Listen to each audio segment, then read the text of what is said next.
Hello friends, जो माने 2025 मसीह city entrance exam बा डीएलईडी एंट्रांस एग्जाम दबाकू चाहूँगी से एक इम्पोर्टाट इनफॉरमेशन शेयर करने को मुझे जदि आपण मैंने चाहूँगी जे इम्पोर्टाट इनफॉरमेशन टी कौन बा सिटी एंट्रांस एग्जाम रिगार्डिंग कौन नोटिफिकेशन बा कौन अपडेट अच्छी तो आपण भिडियोटी को संपूर्ण देखबे बोली मोर आशा।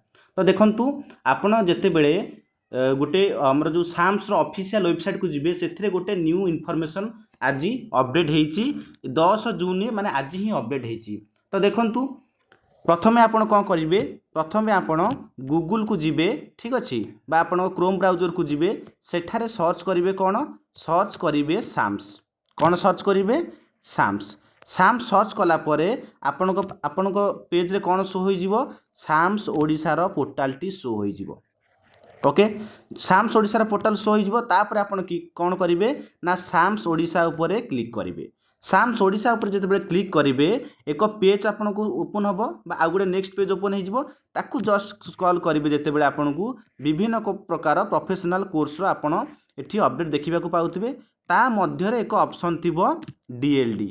आपन कहबे सर आमे तो सिटी रिगार्डिंग इनफॉरमेशन चाहूँ आपन को डीएलडी देखंतु सिटी जहाँ डीएलडी से कॉमनली ताकू समस्ते सिटी बोली कहती कि तार एक्चुअल ना हूँ डीएलईडी माने डिप्लोमा इन एलिमेंटारी एजुकेशन बुझीगले। तापर आपन कौन करेंगे ये डीएलडी उपरे क्लिक करेंगे। क्लिक कलापर आपन सामने एक पेज ओपन हम से पेज को स्क्रोल करापर आपण आपण मोबाइल स्क्रीन रे यही गोटाक शो हम कौन शो हम ना वेलकम टू DTESCRT, ठीक अच्छे। आपको जस्ट स्क्रॉल करापर आपन देखिए ये विभिन्न प्रकार इनफॉरमेशन अच्छी। ये देखंतु ये लिखाई कौन ना फैक्ट्स एंड फिगर, कौन ना फैक्ट्स एंड फिगर। ये देखो वर्ष लिखाई 2025 रु 27 माने देख 10 जून 2025 ये 11:31 AM अपडेट होती बुझीपारे। तो देखु 2025 मसीह जो नोटिफिकेशन आसवाई जाऊँगी सिटीर बा डीएलडी एंट्रांस एग्जाम तार अपडेट आपड़ ये पाइपर। ऑलरेडी आपण वेबसाइट बा जो आमर वेब पोर्टाल डिजाइन सरी आपण मैंने देखिपे इंस्टीट्यूशन अपडेट ये अच्छी, ठीक अच्छे। ये स्टूडेंट रजिस्टर अपडेट, ठीक अच्छे। जिते अप्लाई चलो ये धीरे धीरे सब अपडेट हो आपड़ जानीपे जे सिटी एंट्रांस नोटिफिकेशन केते जल्दी आसापी जाऊँगी। तो जो मैंने सिटी एंट्रांस दबाकू चाहूँगी बा डीएलडी कोर्स रे एडमिशन नबाकू चाहूँगी से माने आज ठारू प्रिपरेशन आरंभ कर दिंतु। यही चैनल रे सिटी एंट्रांस एग्जाम बा डीएलडी एंट्रांस एग्जाम रो संपूर्ण सिलेबस डिस्कशन करा जायछि एवं प्रीवियस ईयर क्वेश्चन मध्य अवेलेबल अच्छी, ठीक अच्छे।